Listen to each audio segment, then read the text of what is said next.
Recording is यार on. पहले भी आपने ऐसे किया है। यार अब ये हो क्यों नहीं रहा? आपसे होगा भी नहीं। क्या किया तू? निकल यहाँ से। हाँ अब नजर आ रहा है ना? कैसे में निकल।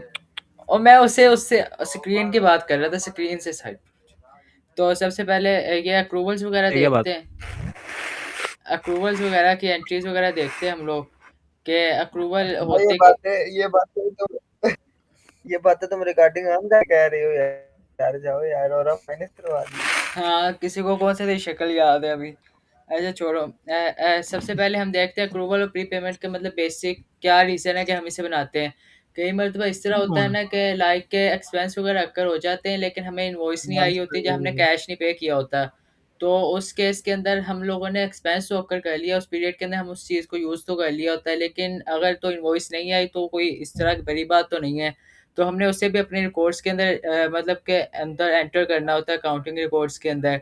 तो उसके लिए फिर हम या तो अक्रूवल्स वगैरह बनाते हैं, प्री पेमेंट्स वगैरह बनाते हैं, या फिर इनकम के अंदर अक्रूड इनकम जो डेफर्ड इनकम होती है।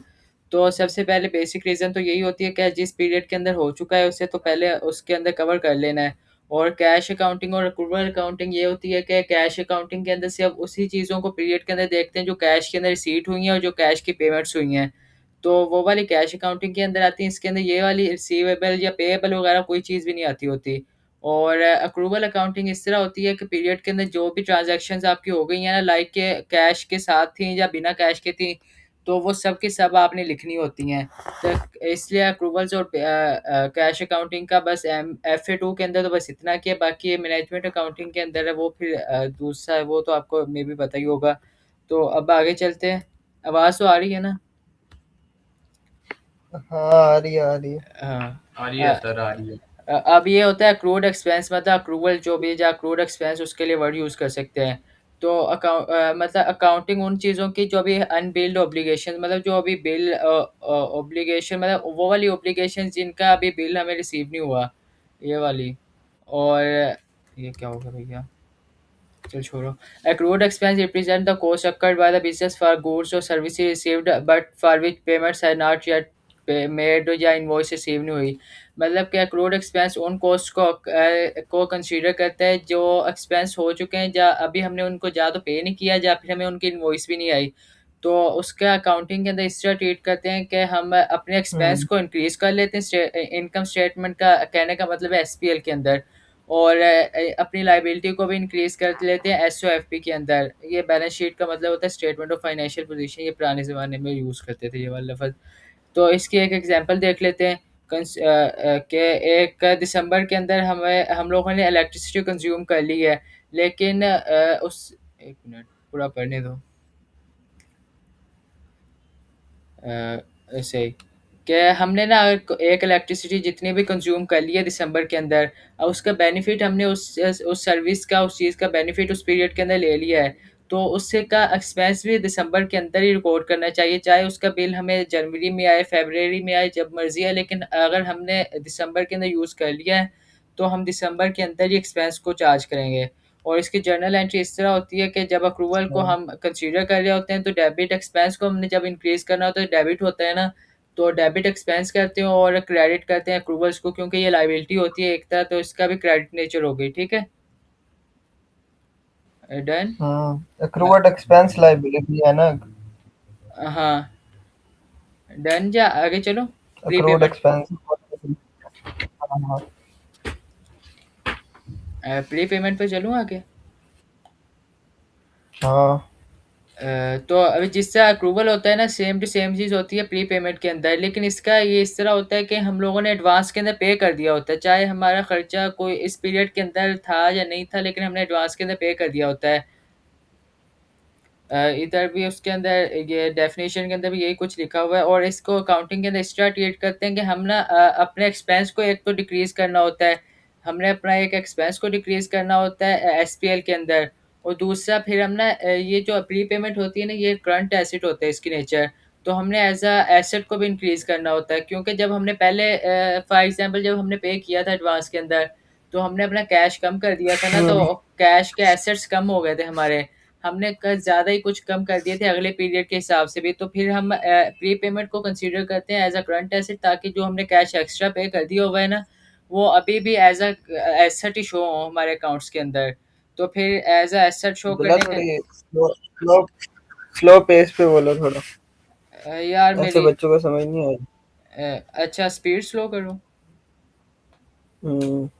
अच्छा, मतलब कि एसेट्स ये होते हैं ना कि जब हमने पहले एडवांस के अंदर पे कर दिया था, तो उस टाइम हमने अगले अगले अगले पीरियड का भी साथ ही हमने ना कैश कम कर दिया था, तो इससे हमारे एसेट्स कम हो गए, ठीक है?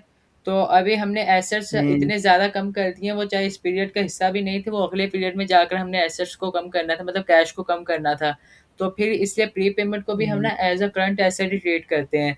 क्योंकि हमने कैश पहले कोई इज़ाफ़ी तौर पर दे दिया था ना, तो उस टाइम हमने ज़्यादा एसेट्स अपने कम कर दिए थे। तो अब प्री पेमेंट जो है ये भी as a hmm. Current asset होगी, तो ये आपके एसेट्स को इंक्रीज़ करेगी। तो ये देखो इस तरह ही होगा तो इसके एग्ज़ाम्पल भी देख लेते हैं कि एक बिज़नेस है, वो पूरे साल की इंश्योरेंस ना 1 अक्टूबर को ना उसने अगले पूरे 1 साल के इंश्योरेंस जो है पे कर दी है। लेकिन उसका ईयर एंड जो है वो 31 दिसंबर का है। जो 9 महीने जो अगले पीरियड के थे, वो भी इसने अभी पे कर दिए हैं, ठीक है? और जो अभी वो जो इसने एक्स्ट्रा पे कर दिया हुआ है, तो वो उसकी प्री पेमेंट के अंदर शामिल होगा। और जर्नल एंट्री इसकी इस तरह होती है कि क्रेडिट ये बैंक कैसे मतलब हुआ? वो 1 अक्टूबर क्या कहते हैं, 1 अक्टूबर साल एंड हो रहा है 31 दिसंबर को, और वो क्या कहते हैं 1 अक्टूबर को उसने पे किया है। हाँ, और क्या कहते हैं 3 महीने तो इसमें कवर हो जाएंगे। 3 नहीं महीने नहीं तो इस सॉरी। 3 महीने तो हाँ इसी हाँ हाँ। पीरियड के हो जाएँगे ना, और जो अगले 9 महीने हैं, वो अगले पीरियड के थे। तो वो इसके अंदर नहीं आएँगे, तो उसने वो फुल ईयर पेमेंट किया ना। हाँ, तो 1 अक्टूबर को किया है, 3 महीने तो इस पीरियड के हैं, अभी अगले जो 9 महीने हैं वो अगले साल के हैं, तो फिर वो हाँ एज़ अ प्री हाँ। पेमेंट हम उसे लिख देंगे। तो प्री पेमेंट की एंट्री इस तरह होती है कि हम एक्सपेंस को अपने कम कर रहे हैं ना, तो फिर हम अपने एक्सपेंस को क्रेडिट कर देते होते हैं। क्रेडिट हम्म। एक्सपेंस कर देते होते हैं, ताकि एक्सपेंस हमारी जो पहले हमने ज़्यादा ओवरस्टेट कर दिया था, उसे कम कर दें। और हम डेबिट प्री पेमेंट कर देते होते हैं, ये भी एज़ अ करंट एसेट होता है, तो फिर इसके भी डेबिट बैलेंस आता है। क्लियर है? हम्म। आगे चलो। सही सही। हाँ। अब सेम चीज़ ये इनकम के अंदर भी होती है। जैसे अप्रूवल जो प्री पेमेंट एक्सपेंस के लिए हो जाते हैं, उसी तरह सेम टू सेम चीज़ इनकम के अंदर भी होती है। इनकम एक्रूड इनकम जो होती है, उससे एक्रूड रेवेन्यू भी कहते हैं। रेवेन्यू या इनकम सेम चीज़ ही होती है ऑलमोस्ट। नहीं, रेवेन्यू और इनकम थोड़ी-सी डिफरेंट चीज़ें ही होती हैं, लेकिन छोड़ो इस बात को। तो मतलब ये उस रेवेन्यू वो होता है ना, जो गुड्स सेल करके हम लेते हैं, और इनकम वैसे ओवरऑल होती है। छोड़ो, ये बकवास लिखी हुई है इसने, तो मैंने बनाया यही से था, तो सर ये आप क्या बोले जा रहे हैं। यार ये उसने बकवास करी हुई है ना कि इनकम को हम रेवेन्यू भी कहते हैं। अब क्या कर सकते हैं, जो छोड़ो। तो अच्छा, एक्रूड इनकम, उससे इनकम को हम रेफ़र करते हैं एज़ एक्रूड इनकम, जो हमने इस अकाउंटिंग पीरियड के अंदर अक्कर हो गई है, लेकिन हमें रिसीव नहीं हुई अभी। जैसे उसकी कैश पेमेंट नहीं हुई, या फिर अभी हमने जिसे भी कहा था उसके हमें इनवॉइस भी नहीं की हमने उसे, लेकिन उसने वो वाली चीज़ यूज़ कर ली है, और हमें इनकम हो जानी चाहिए थी, लेकिन हमने अभी इनवॉइस वगैरह इश्यू नहीं की, ठीक है? तो अभी हम्म। क्लियर है इतना? अभी इसे अकाउंटिंग के अंदर हाँ। अकाउंटिंग के अंदर जब ट्रीट करेंगे अपने रिकॉर्ड्स के अंदर, तो हमने इनकम तो हो जानी चाहिए थी ना, अभी अक्कर नहीं हुई। तो हम इमेजिन कर लेंगे कि हम इनकम को इंक्रीज़ कर रहे हैं उस पीरियड के अंदर की, तो फिर क्रेडिट मतलब इनकम तो हो गया, इनकम तो हो गया, इनकम हमने कमा लिया लेकिन कैश नहीं आया, हाँ, इनवॉइस नहीं आई। हाँ, क्या इनवॉइस भेजी नहीं है, आई नहीं, भेजी नहीं है अभी। तो अच्छा भेजनी थी। हाँ, इनकम को हम फिर इंक्रीज़ करेंगे, क्रेडिट होगा इनकम को, क्योंकि इनकम की क्रेडिट नेचर होती है, तो क्रेडिट इनकम को होगा, और डेबिट जो होगा वो एसेट को होगा, क्योंकि ये अक्रूड इनकम जो होती है, वो भी as a current asset he show होती है अकाउंट्स के अंदर ना, तो डेबिट एसेट्स को करेंगे, ठीक है? नीचे एग्ज़ाम्पल भी देख लेते हम्म। हैं कि एक कंसल्टिंग फ़र्म है, वो ना अपने प्रोजेक्ट ना जून के अंदर क्लाइंट के लिए उसने ना जून के अंदर ना अपने प्रोजेक्ट्स वगैरह पूरे कर लिए हैं। लेकिन ना जो क्लाइंट के साथ हमने कॉन्ट्रैक्ट किया हुआ है ना कि वो अगस्त के अंदर ही हमें पे करेगा। तो लेकिन हमने जून के अंदर जो उसके साथ उसके जितने भी प्रोजेक्ट्स वगैरह कंप्लीट कर दिए हैं, तो उसकी हमने इनकम तो रिकॉग्नाइज़ करनी है ना जून के अंदर ही। पैन कार्ड लिया है, हाँ। हाँ, लेकिन चाहे अगर वो हम उससे बाद में अगस्त में जाकर उससे पैसे पे करने का कहें या भी कहें, लेकिन अक्ल तो हो गई है ना, तो इसे फिर हमने हुँ, इंक्लूड करना होता है, तो क्रेडिट करते हैं हम इनकम को और डेबिट करते हैं अक्रूड इनकम को। अक्रूड इनकम मतलब एसेट होता है, तो ये डेबिट हो जाएगी, डेबिट नेचर है इसकी। और जो क्रेडिट होता है वो से डिलेड इनकम है। हाँ, डिलेड इनकम। हुँ। मुझे नहीं पता था वैसे। इसका ये नहीं पता था आपको? नहीं। और क्रेडिट कर देंगे इनकम को या रेंट इनकम को या जिसे जो भी मतलब कि सेपरेट जो भी इनकम का अकाउंट होगा उसे क्रेडिट कर देंगे, क्योंकि इनकम की नेचर क्रेडिट होती है, ठीक है? सही होगा। आगे चलो। हाँ, हाँ, चलो, चलो। और हम इसी तरह फास्ट पेस पे जैसे अक्रूड इनकम होती है, सेम टू सेम चीज़ होती है डेफर्ड इनकम के अंदर। लेकिन डेफर्ड इनकम इस तरह होता है कि हमने एडवांस के अंदर ही उसे ले लिए होते हैं। अब चाहे वो ये आपने स्प्लिट। पीक पीक क्यों बनाया अब्दुल्ला आपने? यार मनी बैंक है, ये देख लो। नहीं, पता नहीं क्या ये तो पिक गया है। है। अब क्या कर छोड़ो। चलो बढ़ाओ। जैसे अक्रूड इनकम होती है ना, तो सेम टू सेम चीज़ होती है डेफर्ड इनकम भी एक। अक्रूड इनकम जैसे अप्रूवल की तरह होती है, डेफर्ड इनकम प्री पेमेंट की तरह, मतलब हमने एडवांस के अंदर ही रिसीव। हाँ, प्रीपेड इनकम। हाँ, प्रीपेड इनकम भी कहते होते हैं, लेकिन डेफर्ड इनकम इसका यूजुअली सवालों के अंदर भी यही आता होता है। तो ये वो वाली इनकम होती है कि जो हमने एडवांस के अंदर उससे ले ली होती है, चाहे वो इस पीरियड के अंदर की थी या नहीं थी, लेकिन हमने उससे एडवांस में ले ली हुई है कस्टमर से या जिससे मर्ज़ी भी। डेफर्ड इनकम और अनअर्न्ड इनकम नए नए नए नाम ही सुन रहा हूँ मैं भी वैसे पहली बार कि हमने गोल्ड या। अब्दुल्ला भाई, हाँ। आईएफआरएस और आईएएस में क्या फर्क है?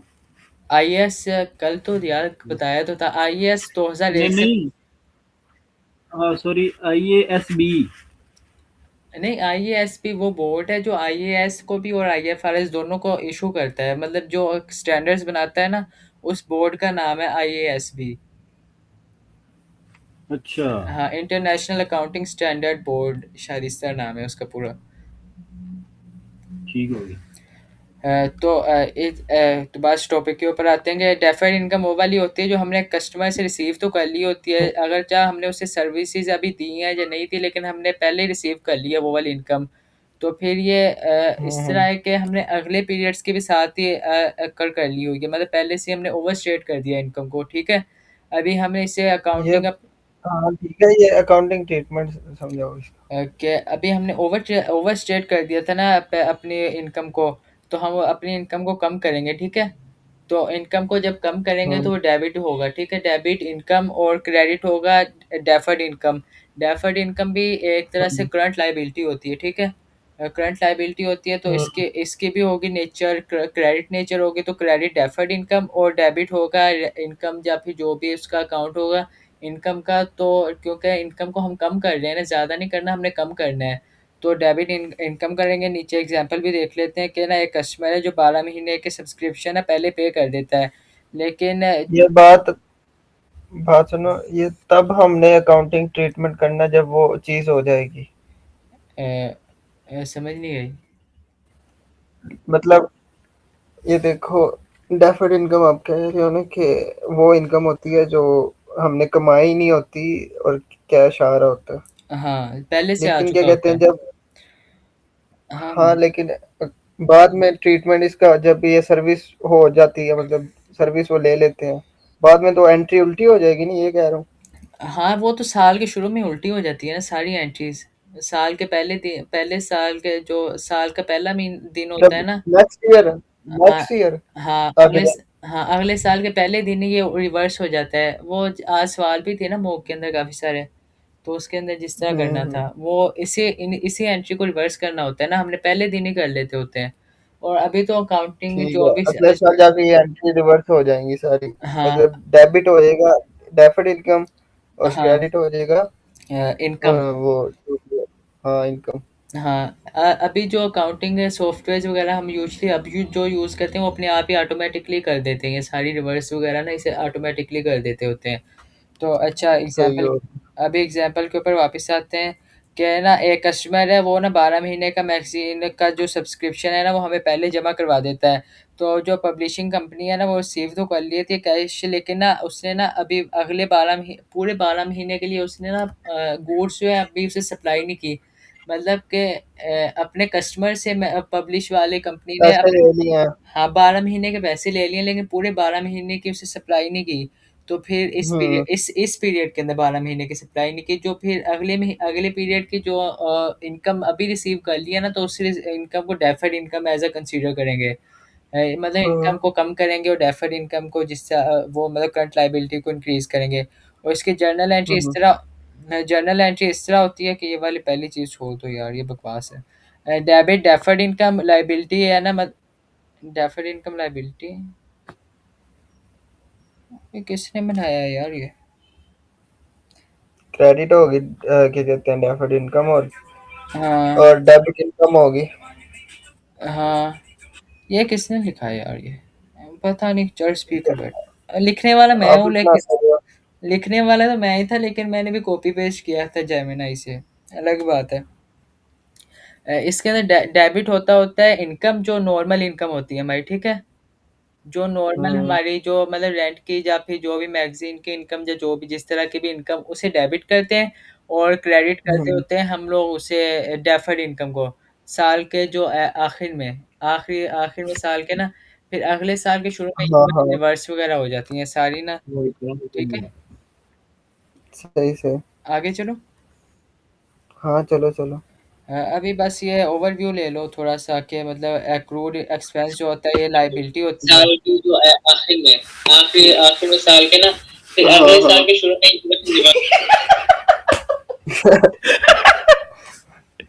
इनकम को, साल के जो आखिर में साल के ना, फिर हाँ अगले साल हाँ। के शुरू में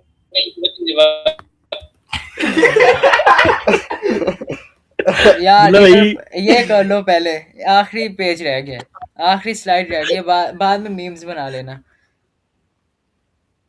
अच्छा। Accrued expense liability। Accrued expense मतलब लायबिलिटी होती है ना एक तरह से, तो इसे एज अ लायबिलिटी, और ये डेट को मतलब उसके कहने का मतलब एक्सपेंस को इंक्रीज करता है, और ये आफ्टर एक्सपेंस करिए, हम्म। ये बनाया है किसने? हम मतलब कि एक्सपेंस अभी अब्दुल्ला यार, आपने सही बनाया ना हुआ यार। ये तो उल्टा वो पता नहीं क्या यार। ये यार क्या हो, अब्दुल्ला, मैं जा रहा हूँ यार, ये क्या बना दिया यार। हाँ वैसे भी आखिरी स्लाइड है, अब चला जा दूँ। इसे छोड़ दो यार, ये बकवास लिखी हुई है, इधर तिका ही छोड़ रहो क्या आप। दो यार अब्दुल्ला, ये क्या बना इधर दिया, ऐसे समझाते हैं इधर यार। तिका ही रहो यार, बस इधर तिका रहो, आगे नहीं जाना। तो मतलब एक्रूड एक्सपेंस जो होता है वो अब्दुल्ला, लायबिलिटी कोई होता बच्चे और लेके आने हैं यार, वो फिर कैसे समझेंगे। है। हाँ, बच्चों को अपने तिका ही रखो फिर आप। क्या आपने दिखाया, आप टीचर बने हैं, टिकर वैसे क्या होता है यार अब्दुल्ला, अपने तक होता है यार। यार आप, कास्ट कौन सी है आपकी? क्यों, क्या हुआ। कास्ट कौन सी है? हम काश पे आओगे यार। नहीं, आप बताओ ना, आप लैंग्वेज कौन सी बोलते हो वैसे? हम पंजाबी। हाँ, तो फिर आपको ये वर्ड समझ नहीं आते? तो ये पंजाबी का लफज तो नहीं है। कौन सा? टिकर। इसको बता यार यार, ये पंजाबी का लफज। ये किसका लफ्ज है यार? अब्दुल्ला, आपकी कोई अपनी जुबान है यार, आप पंजाबी बोलते हो अपनी तरफ से। यार मैं बोलता हूँ फारसी। मजाक कर रहा हूँ, नहीं ये पंजाबी के अंदर आता है यार ये वर्ड। ओ यस यस ओ यस, मैं हमारे ओ नॉलेज में माय इजाफा गॉड। हुआ है यार। टिकर। हम आइंदा से टिकर बोलेंगे। दिक्कत मतलब? मतलब पता नहीं तक को पता है क्या बोलता है। अपने तक रखो को बोलता है, अपने टिकर रखो। यार, अब वो लैंग्वेज का एक्सेंट स्लिप हो गया, मैं क्या कर सकता हूँ बताओ? कोई नहीं, मतलब कि आप समझाओ ना। मतलब कि आप बात कर, आप लेक्चर ले रहे थे ना, नहीं, मतलब कि अब वो मैंने मतलब अब कि ये लेक्चर मतलब ध्यान में रह गया था। अब ये मतलब करना मैंने छोड़ दिया, इसलिए जो मर्जी करो, बाहर में जाओ। तो ऐसे मतलब कि ये आप सारी मतलब आप कैसे बातें कर रहे सर, हैं। मतलब कि आप अपने लेक्चर थे, मतलब कि यार वो हमारा ना, मतलब कि जो क्या कहते हैं, मतलब कि क्या है सर, फोकस ना मतलब कि खराब हो रहा है। स्लाइड पूरी कर ले। सर कर लें। यार हाँ अब्दुल्ला, ये समझ ही नहीं आनी यार, छोड़ो यार ये। नहीं यार, ये देखो ना, ये उसकी नेचर बता रहा है। क्रूड एक्सपेंस जो होता है वो एज अ लाइबिलिटी होती है ना, करंट लाइबिलिटी, ठीक है। और प्री पेमेंट जो एज अ करंट एसेट होती है। और कुछ छोड़ कर गया यार, कुछ छोड़ कर गया हुआ ना लिटरली। हार में जाओ। और मोहित भाई आप तो हो ना? है गाइस।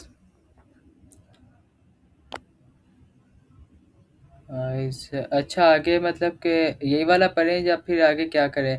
अक्रूड एक्सपेंस जो होता है ये लाइबिलिटी होती है ना, इसकी नेचर करंट लाइबिलिटी होती है। और प्री पेमेंट की होती है करंट एसेट्स, अक्रूड इनकम की होती है करंट एसेट्स, और डेफर्ड इनकम की होती है करंट लाइबिलिटीज़।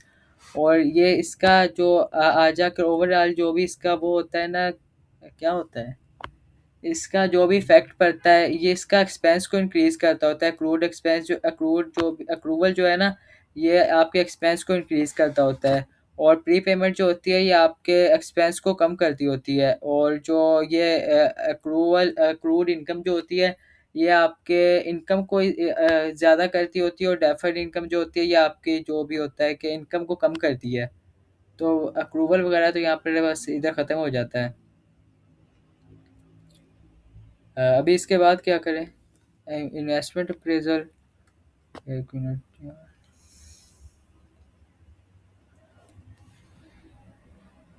यार मोहित भाई, इन्वेस्टमेंट अप्रेजल कल कल करेंगे। ठीक है। मतलब अभी मैंने ना वो प्रॉपर तरीके से तैयार नहीं किया हुआ, तो इसलिए फिर कल करेंगे। अल्लाह हाफिज़। लीव कर दे, करना है तो आप लीव कर लें।